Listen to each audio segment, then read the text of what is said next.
All right. Okay, part 2 of the residential purchase agreement. I'm gonna be looking right at you, so show me what is here today. Uh, all right, part 2. We left off last week, part 1. We got through RPA, the first page. 17-page document, but it has a lot of back and forth. Here you go, Sheila. Okay. All right, so we're going to jump right back into page 2. We're at the very top because we just ended on page 1 last week. All right, remember we're in the grid. The grid is the first 3 pages of the RPA that has all the terms where you are going to negotiate and write in different things that pertain to your offer. So we're going to pick up here in section G, seller payment to cover buyer expenses and costs. All right, G1, seller credit to buyer. You'll notice over here in the corner, it says for closing costs. So this box is for closing costs only. This is where you're going to ask for a credit. Sometimes your buyer might need a little bit of help with their closing costs. And so you would check this box right here, and it turns this gray into a spot where you can write in the amount that you want to ask for closing costs, and you'd put it right there. So let's see what paragraph 5E has to tell us about a seller credit. So you're going to go down to section 5E, which is on page 4, if you want to follow along in your packet. And it has limits on credit to buyer. Any credit to buyer as specified in paragraph 3G1 or otherwise agreed from any source for closing costs or other costs that is agreed to by the parties, contractual credit, shall be disclosed to the buyer's lender, if any, and made at close of escrow. Okay, so we have to let the lender know that they're getting this. We have to let escrow know that they're getting a credit. If the total credit allowed by the buyer's lender, which is they call the lender allowable credit, is less than the contractual credit, so if you've agreed to an amount that is higher than what the lender allows for credits, then the contractual credit from the seller shall be reduced to the lender allowable credit. And in the absence of a separate written agreement between the parties, there shall be no automatic adjustment to the purchase price to make up for the difference. Okay, what does that mean? Well, in most cases, there are only a certain amount of credit that will go towards closing costs that a lender will allow. So let's say you want $25,000 in a credit. Well, and maybe depending on the lending situation, you are only going to be allowed to have room for $15,000. So what do? Well, you're going to have to, one, talk with your lender to make sure exactly the top amount of credit that's allowed for your specific situation. Okay, so typically, if there's a loan, the lender will say that closing costs, all closing costs, that includes escrow fees and the lending fees and all of that, is between 2.5% and 3%. Sometimes the lender can get you more if you're going to say part of it goes for reducing or buying down points for their interest rate, etc. But you really need to communicate well with your lender to see exactly how much room they have in the credit. So let's say we've started out asking for $5,000. Well, definitely we have room for $5,000. Later on, we get into our request for repairs time, and let's say we're negotiating that instead of having the seller do repairs, we're going to ask for an additional credit, meaning that we're going to get money off so that the buyer can then do those repairs after the close of escrow on their own. But we need to make sure we have enough. So let's say we're going to ask for another $10,000. Well, we need to make sure that we have room in that closing cost for that $5,000 plus that extra $10,000.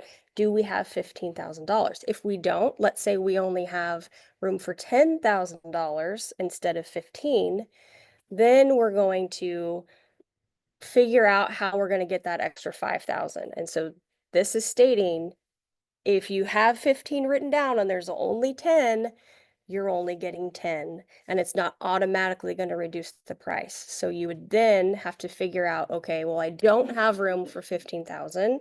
I'm going to ask for a $5,000 price reduction and then the $10,000 credit or whatever, however you guys work it out, however you negotiate. But just keep in mind there's only a certain amount of credit allowable for closing costs. And if you have agreed to extra, the buyer doesn't get it. Okay, does that make sense? Any questions on that? No, okay. Jumping back up to page 3. G2, additional seller credit terms, does not include buyer broker compensation. Okay, this is not where you write in your compensation. This is additional credit terms. This is where maybe you're going to write in something for points. Not sure exactly what else you would do that. Most people just roll it all into closing costs. Yeah. Yeah. Okay, G3, 18A, 2 and 3. Seller payment for buyer's obligation to compensate buyer's broker. Okay, when everything changed last August, this became a part of how we do our purchase agreements.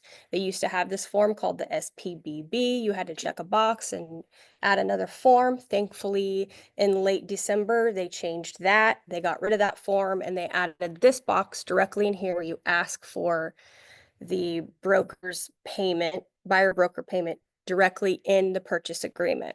Now, you'll remember last week we talked about that this agreement is only between the buyer and the seller and that the agents are not party to the agreement. So you might ask, well, how can I ask for my compensation in this offer directly?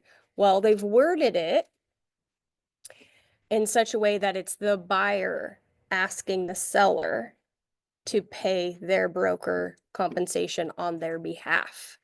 Okay, so seller agrees out of the transaction proceeds, you would type in right here the percentage that you're asking for, or a flat fee, whatever is in your buyer broker representation agreement of the final purchase price, or if checked, you can add towards whatever you have put on your buyer broker representation agreement, you can add it here. They give you some options, okay? The vast majority of you are putting 3% on your buyer broker representation agreement.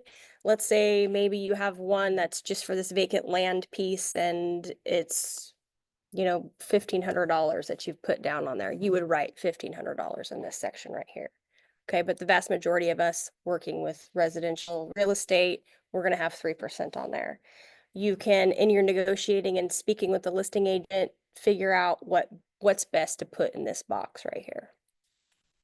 Okay, buyer affirmatively represents that at the time this offer is made, buyer has a written agreement with buyer's broker that 1 is valid and 2 covers the property and 3 provides for compensation for no less than the amount stated above. Okay, remember in all of our trainings on the BRBC, you have to have the amount that you're asking for the seller to pay. It has to be more or exactly the same. Your buyer broker representation agreement can't say 0 and you're asking for 3% on here. Okay, that's a totally different conversation. We can go over that again at another time when we're studying the BRBC again. But it's just reiterating it here. It has to match or be more on your buyer broker representation agreement in order for you to ask the seller to cover that. That's exactly right. Let's say my buyer has the money to pay me. I mean, we're gonna go with Yes. that. The 3% that we negotiated when we started working together. Mm-hmm. And I've talked to the other agent, the listing agent, and he says, yeah, my seller is only gonna pay 1%. So I can ask for the seller to pay 1% of what the buyer's obligated, a total of 3. Yes. And I can still ask the buyer to pay me that other 2% that the seller's not willing to. Correct. Yes. So she's saying, have to match. Just because I put 3 on yes. here, I don't have to ask for 3 on Right. Yes. It does not have to match your BRBC, but it cannot be more than your BRBC. Right. I can put 4 on there. Right. If my agreement with my buyer says 3. Exactly. So yes, correct. You can put 1% there if you have talked with the listing agent and know that the seller will not pay any more than that. And then you can decide with your buyer if they're going to pay the difference. Oh. Barb says they're going to pay. they're gonna- All right, this box right here, the statement where it's saying, yes, I affirmatively represent that I have this agreement. This takes the place of you having to provide a copy of the BRBC to the listing agent. When all this changes happened, we first had to give the buyer broker representation agreement to the listing agent to prove that we had it. And now they're stating it's not the listing agent's job to police that. We're putting it directly in the offer that, yes, I have one. I'm saying I do. Okay, let's jump to 18A and see what it has to say about that. I think we pretty much covered it, but I want to make sure I didn't leave anything out. Section 18A is on page 11. Okay, broker and agent's compensation. Seller payment to compensate buyer's broker. Buyer affirmatively represents that buyer at the time this offer is made has a written agreement with buyer's broker that is valid, covers the property, and provides for compensation for no less than the amount stated in paragraph 3G3. We just covered that, and it also states that in that paragraph up there. If any representation is not true, then seller has no obligation to pay buyer's broker. Okay, that's the important part here. If you do not have that agreement, if it does not meet those standards, then the seller is not obligated to pay it. The amount of compensation, if a percentage, will be based on the final purchase price.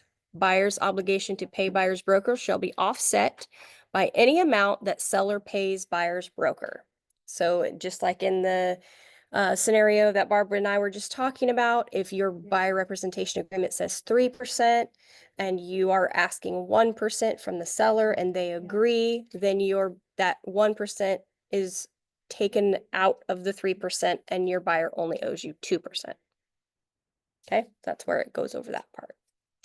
Okay, jumping back up to page 2.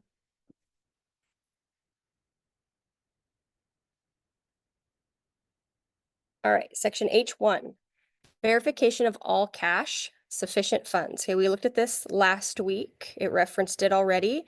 Basically, the standard is that if you're paying all cash, the standard is that you would attach the proof of funds with your offer. Or if you check this box, you have 3 days or can fill in an amount of days right here after acceptance to give that proof to the seller that they have the funds to cover the purchase of the property. All right, 6A, verification of down payment and closing costs. Again, this standard is that it's attached with your offer, or if you check the box, it can be 3 days or whatever days you put in there. And then also the verification of the loan application. It's a standard is that you attach it with the offer, check the box if you are going to delay it. And then you also need to check the box, what type of loan application have they been approved with? Is it a pre-qualification? Is it a pre-approval? Or is it fully underwritten by the lender? And that's a question that you're going to go over with the lender. It's going to give you all that information. It's best to have a pre-approval or be fully underwritten. All right, let's jump to 6A and B and see what they tell us. Verification of down payment and closing costs. Written verification of buyer's down payment and closing costs within the time specified in paragraph 3H2 may be made by buyer or buyer's lender or a loan broker pursuant to paragraph 6B. Verification of loan applications. Buyer shall deliver to seller within the time specified a letter from buyer's lender or a loan broker stating that, based on a review of buyer's written application and credit report, buyer is pre-qualified or pre-approved for any new loan specified in paragraph 3E. If any loan specified in paragraph 3E is an adjustable rate loan, the pre-qualification or pre-approval letter shall be based on the qualifying rate, not the initial loan rate. Okay, that's something to keep in mind. We do not see a whole ton of variable rates right now, adjustable rates. It's not something I've ever really had to think about. But I want to point out here that a lot of times the pre-approval letter from your lender will also state that they have verified that the buyer has the down payment and the closing costs. So you won't need to prove both that they have that. The lender's job is to do that. Now, if the lender's pre-approval letter just says, yes, they're pre-approved, the seller might ask for proof of funds if they're putting a large amount down or something, and then you would have to get the proof of the funds for that. Does that make sense? All right, jumping back up to page 2. All right, section I, you'll see right here is intentionally left blank. They did this because a lot of people, it was causing confusion. I could be an L, lowercase l, could be a 1. They just didn't want to have any confusion on when we were referencing back to the purchase agreement, so they decided that I was going to intentionally be left blank. How the alphabet works. Yes. Lots of people down. Okay. Sure. Yeah, sure. All right. Yeah. Yes. They also do that for O. O, section O is intentionally left blank. Again, you don't know if it's an O or a 0. So, yes. Okay, J, final verification of property condition. You have 5 days prior to the close of escrow to go into the house and do the final verification of condition. Let's see what it has to say about that. We're going to jump to paragraph 16, which is on page 11. Final verification of condition. Buyers shall have the right to make a final verification of the property condition within the time specified in paragraph 3J. That's what we just read. Not as a contingency of the sale, but solely to confirm. So get that. It's not a contingency. If you do your final walkthrough, you don't get to back out if something isn't right. Okay, it's not a contingency. It's solely to confirm that the property is maintained pursuant to paragraph 7B. We'll jump to that in a second. Repairs have been completed as agreed, and seller has complied with seller's other obligations under this agreement. Okay, so it needs to be basically in the same condition as when you made the offer. So let's say you have a pool and the seller's like, oh, great, I'm in contract now and I don't have to take care of my pool anymore. Cancel the pool guy. The pool turns green and murky by the close of escrow. That's something you can say you need to fix the pool because it needs to be in the same condition when I saw it when we wrote the offer. Am I able to delay closing because of that? Let's see what paragraph 7B has to say. It's a big jumble of back and forth. Maybe. Trying it, maybe. Okay, 7, it's on page 5, 7B, condition of property on closing. Unless otherwise agreed, 1, the property shall be delivered as is in its present physical condition as of the date of acceptance. Okay, so remember, as is state, we do not actually, the seller does not actually have to do any repairs at all. But again, when it's closing date, it needs to be in the present physical condition as of the date of acceptance. Okay.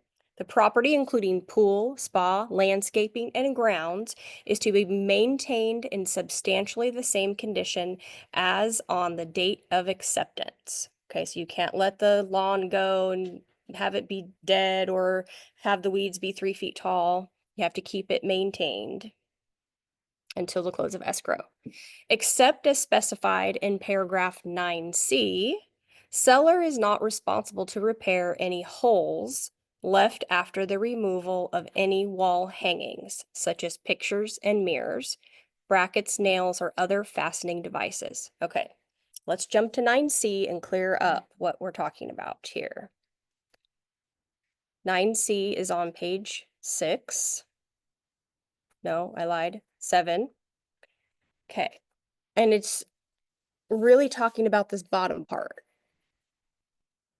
Furniture and other items secured to the property for earthquake or safety purposes. We're talking about flat screen TVs as well. Let me jump back up. Okay.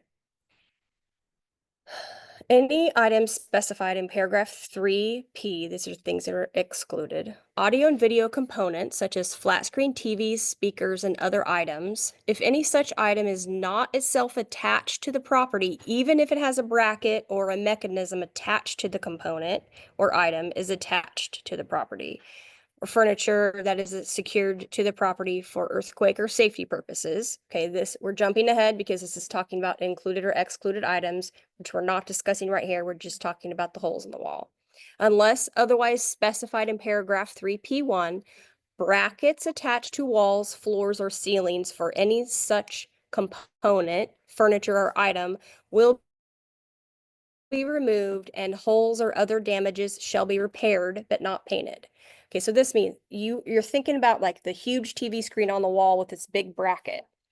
You're going to take your TV with you. You're taking the bracket with you. The bracket's no longer part of the purchase agreement. It used to be that you had to leave the bracket. Now you don't, but it left a gaping hole where you have that giant dresser that you've attached to the wall because it is very heavy and you don't want it to fall on your child. That's going to leave a substantial hole. So something like that, it needs to be patched but not painted.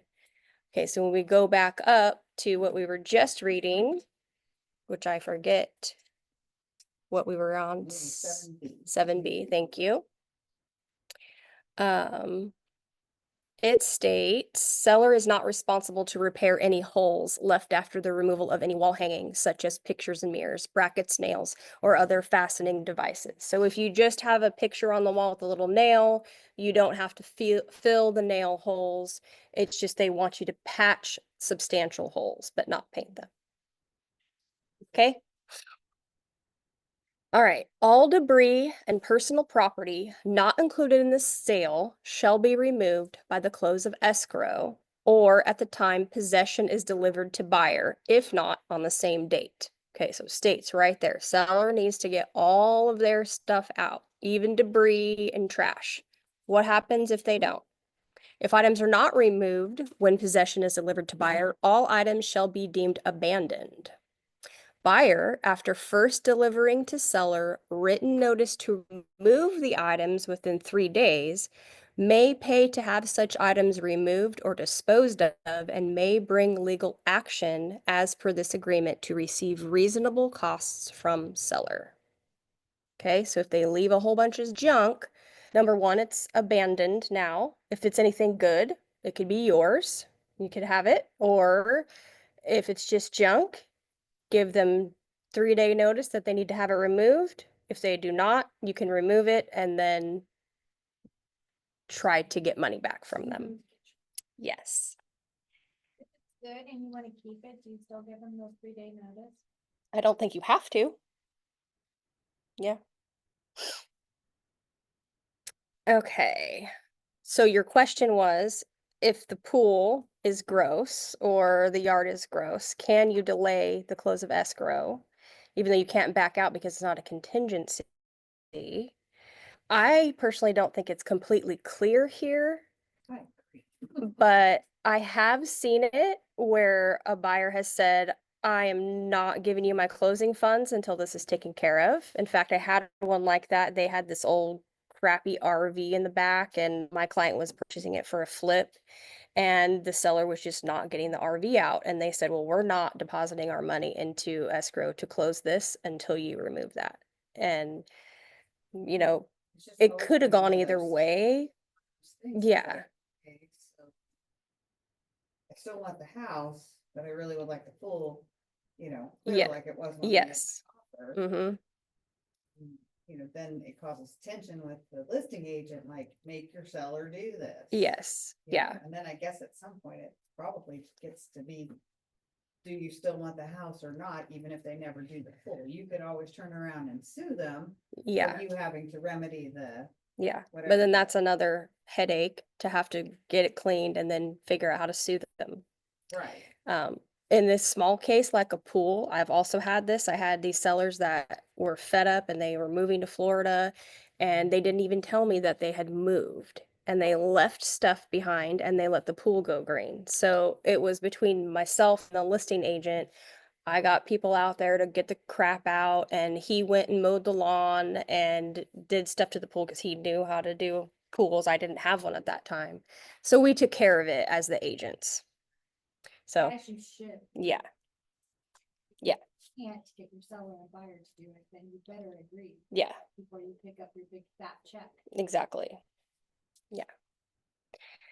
Okay.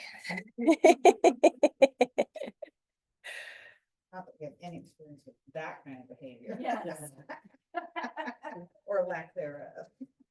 All right, where are we here? Okay. Assignment request. All right, you have 17. Okay, so backing up really quick, verification of property, 5 days before the close of escrow, the buyer has the right to go in and do that final verification. Now, most of the time, the seller's not going to be out 5 days before the close of escrow. So you might want to wait till the day before, or the day of even, to get that checked out. So what, Jessica, if, like, say, it is empty, okay, and you go out on Sunday because it's closing on Wednesday, but then Wednesday comes along and you delay by another 7 days. Should you redo your final walkthrough? If it's- I would, if it's- yes. If it's later than 5 days. Yes, because a lot can happen in those 7 days that, people can move in. yeah. So her question was if you do your final walkthrough and then something delayed the close of escrow for another 7 days, should you do another one? And my recommendation would be yes. What if there's a seller in possession? Did you do another one after they leave? That's a good one. Yeah. Always wondered that one. Yeah, she's asking if there's a seller in possession, should you do one after they leave or, right, or even before when they're still in there? What I can say what I see is that most people don't do them before. But do Yes, you still Sandra. have agency? You do, no, you do not have agency after it is closed. So then we wouldn't be going out and doing a final walkthrough if we don't have agency, right? In another life, I was told you absolutely have to.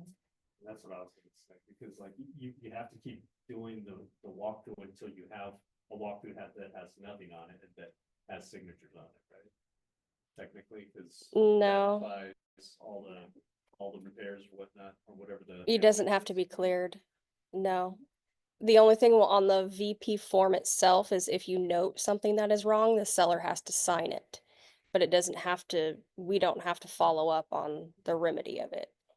I've never done a final walkthrough with seller in possession unless we. like, get another- Yeah, I wouldn't think, because there's verbiage It's fixed on, and the mat- yes. There's verbiage on the SIP form or the residential lease after sale form, if it's longer, that talks about remedies for damages. And that's probably a good reason why maybe there should be a deposit in escrow for any damages. Yeah, we've gotten to the point where kind of zero was, or nothing. Yeah. 3 days because. Yeah. Want to sweeten the deal for the seller. Mm-hmm. It is a risk, and it even states, yeah, exactly. Which we're gonna go over here in a second about, it actually says in this document that if you have a seller in possession, you need to check with your insurance. Mm-hmm. Well, I was thinking like if it was a rental. And they, no loss for them. You know, if it was a rental house that somebody was selling, and then they're supposed to be out, and they just kind of think about themselves or whatever they want as they leave. Well, there are rules against that on we're going to talk about that too. It's called the TOPA, the Tenant Occupied Property Addendum. And the standard is that the property will be delivered vacant to, 5 days prior. yes, 5 days prior to the close of escrow. So you as the buyer will have the right to go in and make sure that everything is in the condition in it. And if the renters trashed the house or stole the cabinets, then you're not closing escrow. Should not be closing. Yeah. Yeah. They need Unless to- you are taking over and becoming their landlord. But yeah, if you're getting them out, then yeah, you would not. Old carpet, took the toilet and everything. Okay, what does assignment request mean? Okay, you have 17 days for this. Let's jump to 23 and learn about assignment. I'm seeing this a lot. Now there's a form called the AOAA, Assignment Agreement, something or other. And then this will tell us when to use it. Okay, section 23 is on page 13. Buyer shall have the right to assign all of buyer's interest in this agreement to buyer's own trust or to any wholly owned entity of buyer that is in existence at the time of such agreement. Okay, so if they start the process and they realize, actually, I want to make this into my trust that I already have, or actually I want to buy this with my business, they have the right to assign it from their personal name into their trust or into their business. Okay, that's one reason they would assign. Otherwise, buyer shall not assign all or any part of buyer's interest in this agreement without first having obtained the separate written consent of seller to a specified assignee. So if you want to add a buyer, or if you want to take yourself off and put it to somebody else completely, you have to have the seller's agreement. Why would you take yourself off and completely do it to somebody else? Well, that's where wholesaling comes in. Strong buyer. Yeah, this is why it gets a little bit murky here. Okay. Such consent shall not be unreasonably withheld. So you got that 17 days, and the seller should not unreasonably withhold that from doing it. Most cases are, you say, oh, I'm the only one on the loan, so I'm the only one buying the house. Then the spouse says, wait, I want to be on title too. Escrow doesn't like to add people after the fact, so you need to add the spouse on as well. You do need seller permission to do that, but it's still just the two of you that are going to be living in the house. Usually not a big deal, not unreasonable. Okay.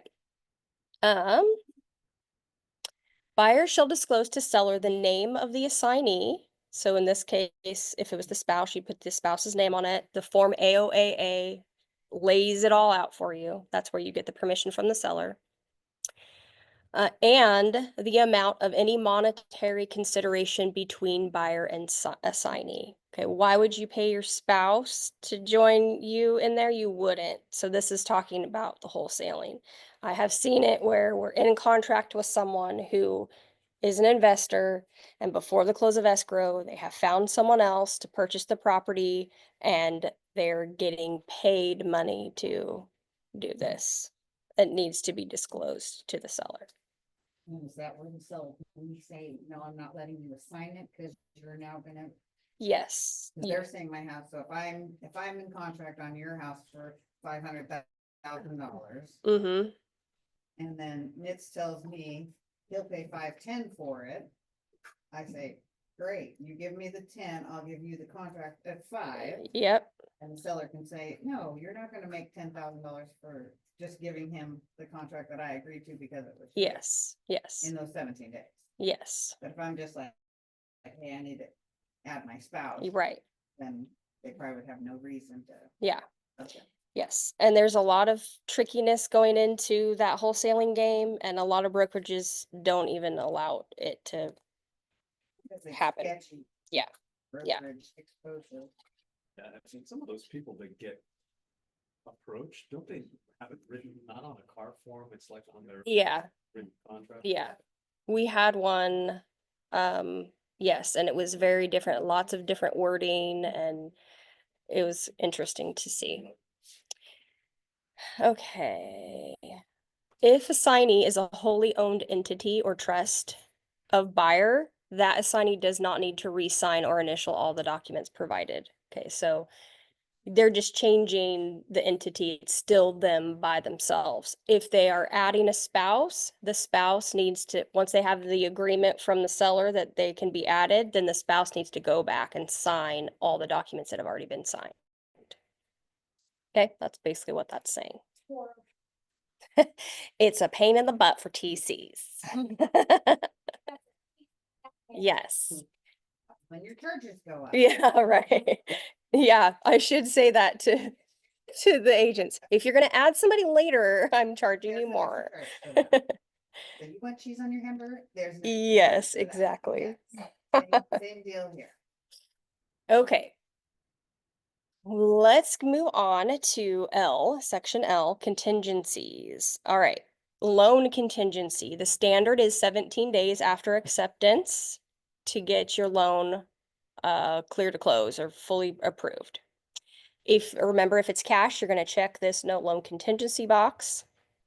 L2, appraisal, appraisal contingency based on appraised value at a minimum of the purchase price, or you could write a number in there if you have some sort of appraisal gap. I usually don't see anything written in that, with the ones that come across my desk. The standard is 17 days. You can also change that. Sometimes you might need a little bit longer depending on the market conditions, or sometimes if you know it's gonna go fast, you can shorten it to make your offer better. If it's cash, you can also check the no appraisal contingency, but you don't have to, because even though it's cash, the buyer still has the right to get an independent appraisal if they would want one. Removal of appraisal contingency does not eliminate appraisal cancellation rights in the FVAC. Okay, so last week we talked about the form, the FVAC.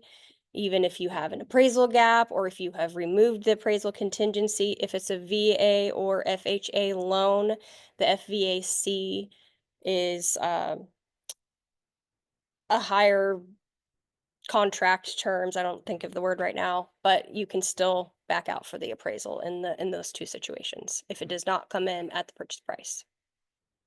All right, investigation of property, 17 days. That's the standard. Again, you can change that. Informational access to the property, again, is 17 days. You can change that as well. Buyer's right to access the property for informational purposes is not a contingency. It does not create cancellation rights and applies even if contingencies are removed. Okay, so even if you removed your inspection contingency, you still have the right to go do inspections and look at the house and have access to the property for those 17 days. All right. Insurance, they made this their own contingency that also is 17 days because insurance has been harder and harder to get and more problems are coming up. They made it its own contingency. It's no longer part of the loan. Review of seller documents is also 17 days or 5 days after delivery, whichever is later. So if you don't get them right away, you can extend that 17 days. Let's say it's day 16 and you finally got the disclosures, you have 5 more days. That's what that's saying. The preliminary title report is 17 days. The common interest disclosure, that is HOA or CC&Rs, those are 17 days. Review of leased or liened items is 17 days as well. That would be solar, propane, maybe a water softener type of situation. Okay, now we are going to jump down. This is where it starts jumping all over the place within the contract, and I made myself some notes to keep us on track. So we're going to start at 8C.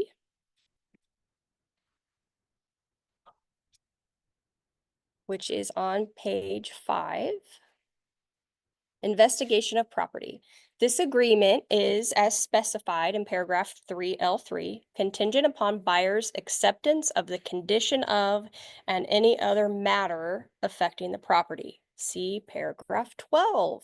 Okay, now we're going to go down to paragraph 12, which is on page 9. And it's long. Okay, buyer shall have within the time specified, have the right at buyer's expense unless otherwise agreed to conduct inspections, investigations, tests, surveys, and other studies.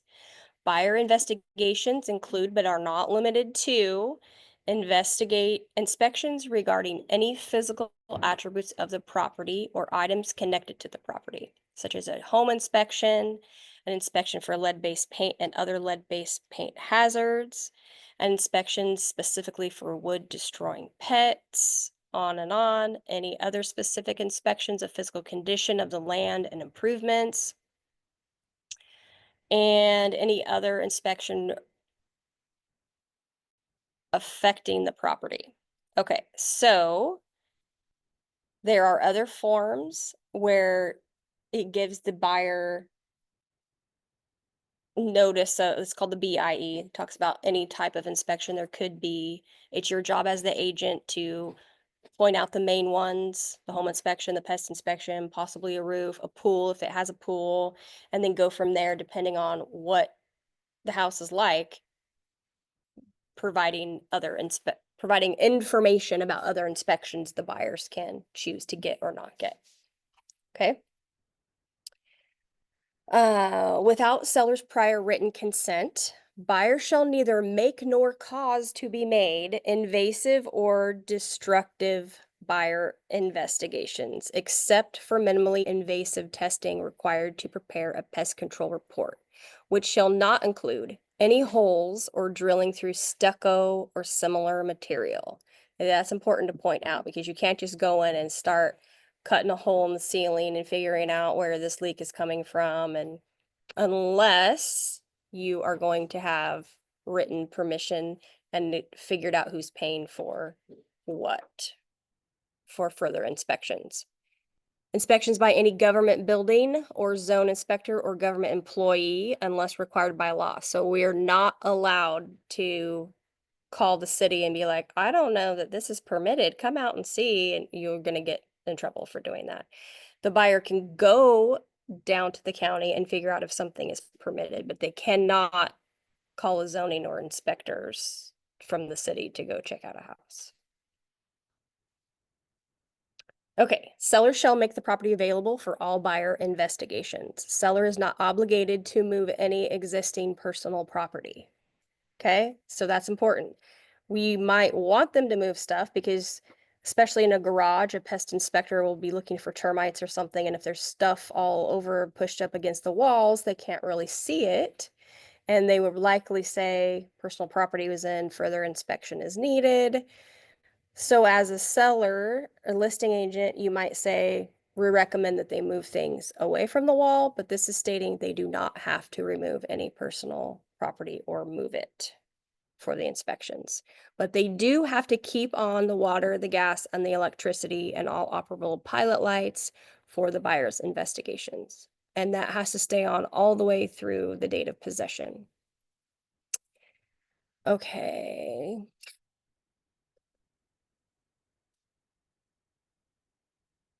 I'm just scanning this really quick. Okay. After receipt of any investigation report, the buyers to give seller at no cost complete copies of all such reports obtained by the buyer, which obligations shall survive the termination of this agreement. This delivery of inspection report shall not include any appraisal, except an appraisal received in connection with an FHA or VA loan.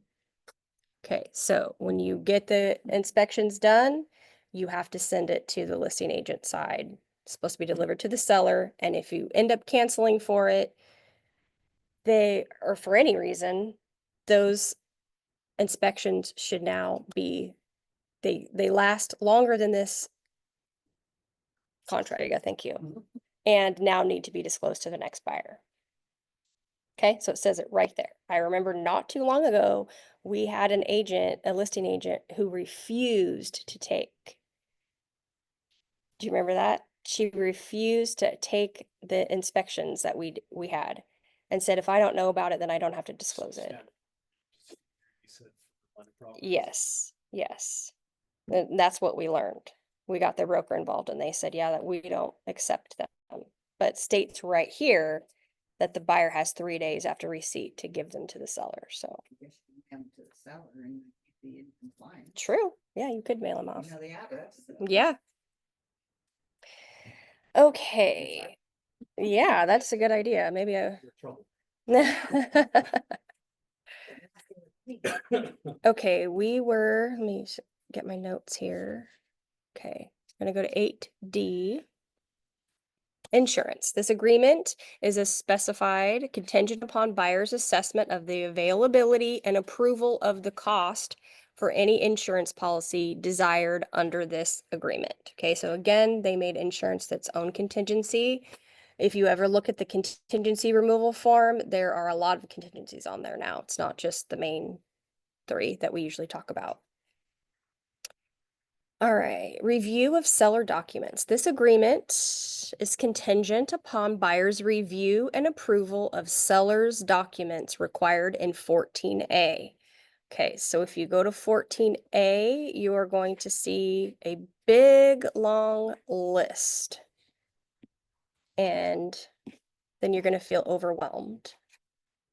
Because that's what I did when I saw it. See right here in bold, all these numbers. So I decided to make a graphic, and this is the reports that it's stating. Okay, seller required disclosures.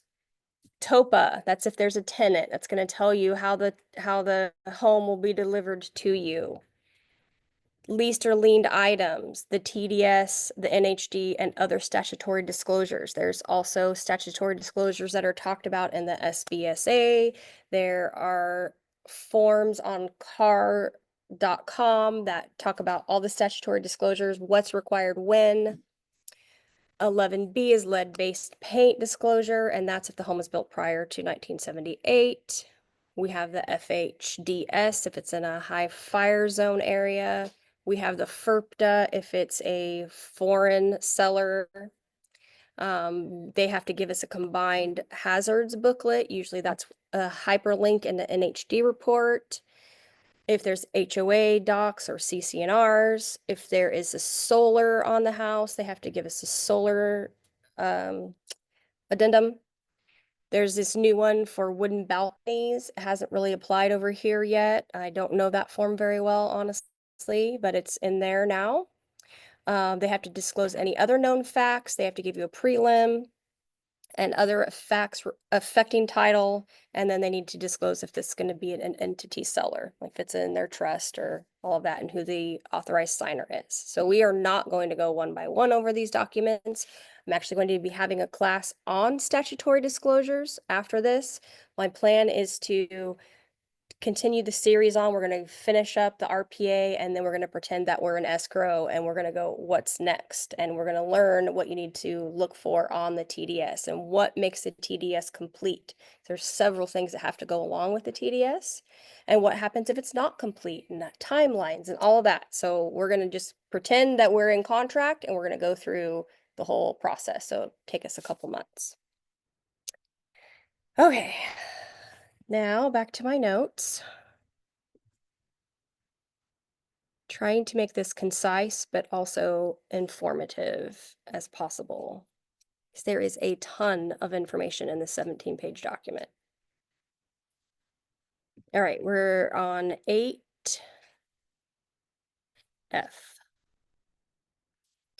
Title. This agreement is specified contingent upon buyer's ability to obtain the title policy provided in paragraph 13G. What does 13G or 13A? Okay, what's 13A say?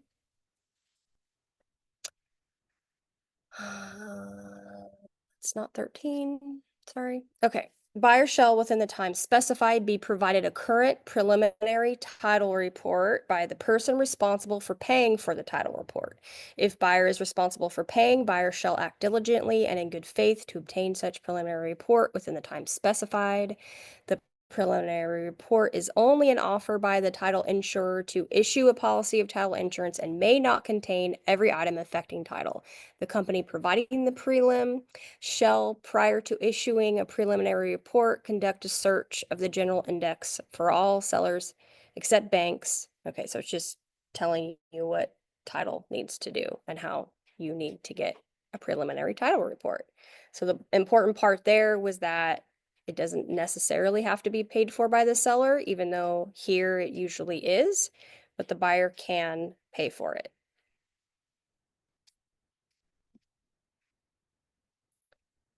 Okay, a condominium. This is talking about HOA documents. So we're not gonna get into the timeline of that yet, because that's in a different section. I'm gonna skip ahead. Buyer's review of leased or liened items, buyer's review of an ability and willingness to assume any lease, maintenance agreement, or other ongoing financial obligation, or to accept the property subject to any lien disclosed, okay, is a contingency of this agreement. So let's talk about what leased or liened items can be. Number one is gonna be solar. Okay, so that is contingency in itself, because maybe now that you're in the contract, the lender is gonna require that they either are credit worthy and can take over the lien, the solar company has to approve them. It has to not mess with the debt to income on the loan, and maybe it won't work anymore. Well, according to this, that's gonna be a contingency for the leased or the liened item, not the loan. Okay, so that's a different contingency, its own contingency. So it would be if I can still qualify for my loan lease, and I don't wanna take it over. That's a Yes, Contingency that can get me out. yes, absolutely. If you look over that agreement and you're like, I'm not paying $800 a month for this loan, for this solar lease, I don't want to do it, I'm backing out, and you can't. Okay? But it doesn't have anything to do with the loan. I can afford the $800. True. Yes, yes, yes. Because it states right there the ability and willingness to assume any lease. So if you are not willing to, you can get out from that. And that is the standard 17 days unless you've changed it. Okay. So we have talked about the leased or the liened items. We've talked about doing all the inspections.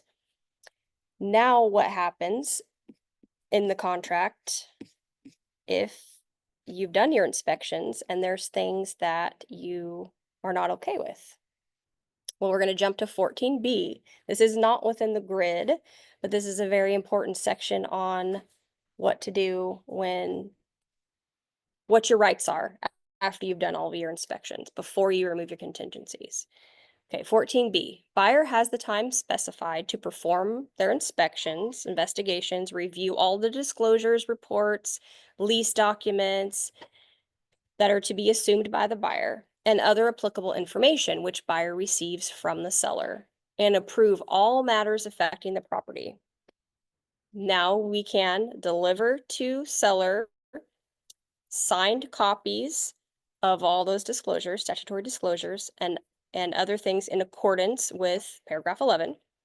Okay, buyer may, within the time specified, request that seller make repairs or take any other action regarding the property on the CAR form RR.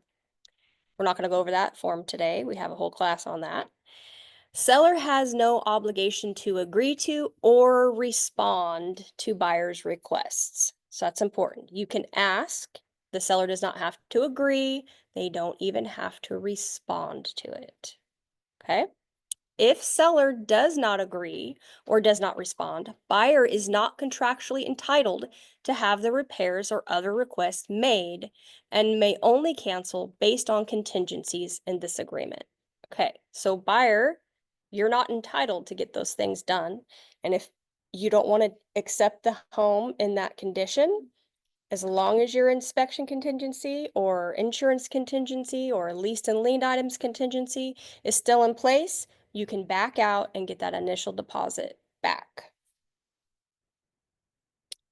Buyer shall, by the end of the time specified, deliver to seller a removal of that applicable contingency or cancel the agreement.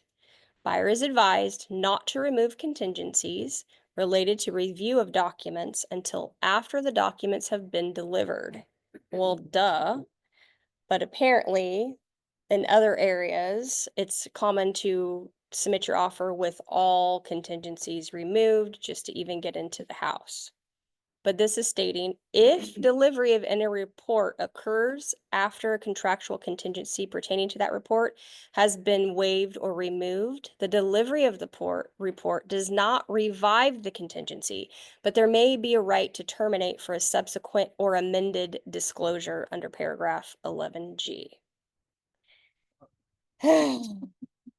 Okay, 11G. This is important to know, though, even though it's very long and drawn out.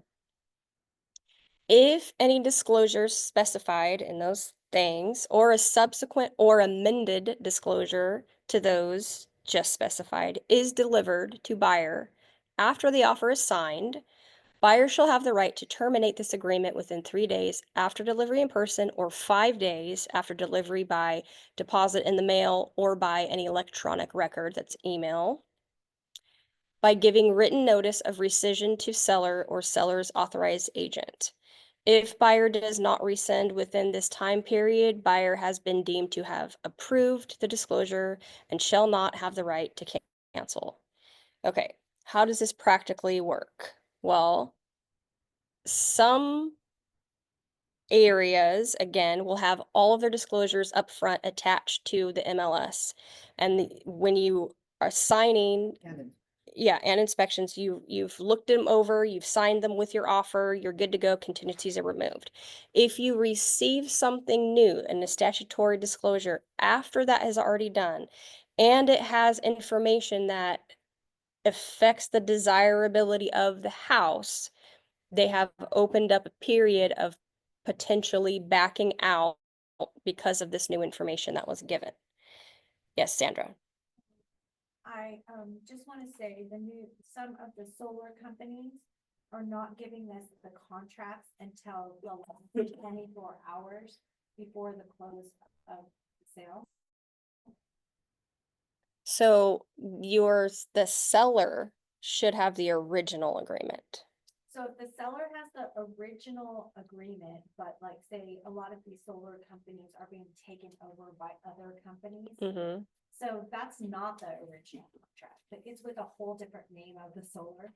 So I'm coming across this where it makes me very nervous. Yeah. That we can't get a contract until 24 hours before, and the contract has a whole different name of company and. before it closed, 24 hours before you're ready to close. That's what I've gotten on 2 of them, the new Sunruns that are being taken over. So what would that be? I mean, to me, they could back out, Yeah, it's new information. new information. Mm-hmm. Potentially they could. Yeah, and also, if all the contingencies are removed and But in that case, I mean, if they give you the contracts from Sunrun, but there's somebody new that's servicing Yeah. it, and they, They're taking it, Sunrun went out of business completely. but the so- sellers have their original paperwork from Sunrun. Yeah, I had that, I had a But the contract. new company changed the terms. I mean, if they took this contract, they The would have. terms aren't changed, but it's a whole different company and a different contract, but I mean, they couldn't just rewrite it and make it a totally different terms. So it would have to The be, amount that they're paying is still the same, but it's from a whole different company. I don't think that matters. That doesn't It's if it has been amended in a way, Yeah, if it's like your If- kilowatt if- hours The or price something. is- yes, yes, That they didn't get the contract and they haven't looked at it. They can look at the contract previous from yes, the owner, even though it's a different name on it. yes, as long as So that was something because massive of didn't the change. contract. And I couldn't get it until like 24 hours before. It's their policy. So if the TDS, if something happens in the house after you've removed the contingencies and you amend the TDS, that opens up That a opens window. Yeah.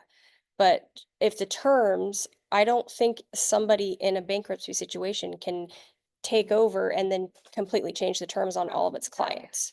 No. So then that wouldn't be something that's revised Right, or and your type of amended. ABC Company is not gonna affect the value of Yes. desirability as if you're writing it the DEF company. That's as Got it. long as. Yeah. The terms are still the same, who you write your check to. Yeah, Doesn't affect the value. or Agreed. desirability of I the would home. say so, right, yeah. You know, but if Uncle Bob dies on week number 2 in the spare Mhm. bedroom, and your client doesn't find any death on the property, that could Exactly, definitely change. Or a Exactly. big repair The or something value like that. of you would need to- desirability. Yeah. But I All mean, right, if you have a put question, it in Sean? contingency, And then he dies, and you tell them, hey, somebody died on the property now, and they say, no, I don't want it. The fact that you disclose this new piece of information has opened up these days. The way a solar company could deny a buyer is if they have to run a credit check through the solar company to be approved the solar company. It's possible that a buyer would not be approved by a solar company. That That was a happened. little big mention. Yes. They were able to actually buy their way in. Oh, They just wrote a fat check. okay. but They Okay. couldn't credit qualify, but they wanted the house, so. They let them write a, I don't know, $1,200 check or something, and then they were okay All right. to take it. Well, there seems to be a way around then. Right. Okay, we are fully at an hour now, so I'm gonna cut this off here. We're leaving off in the middle of page 2. But that was a long section about timeframes and what all that encompassed with contingencies. So we'll move forward with possession next week. Any questions about what we talked about today? You skipping sale of buyer's property, one of my favorite subjects. Oh, I did skip that.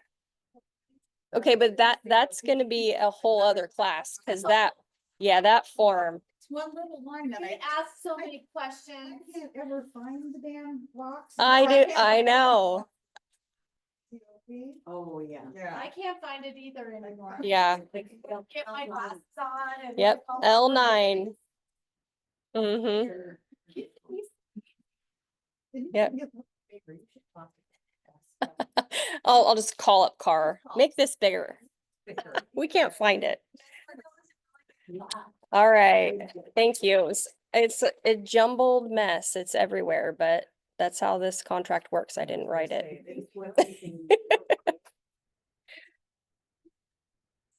All right, guys. I will see you next week.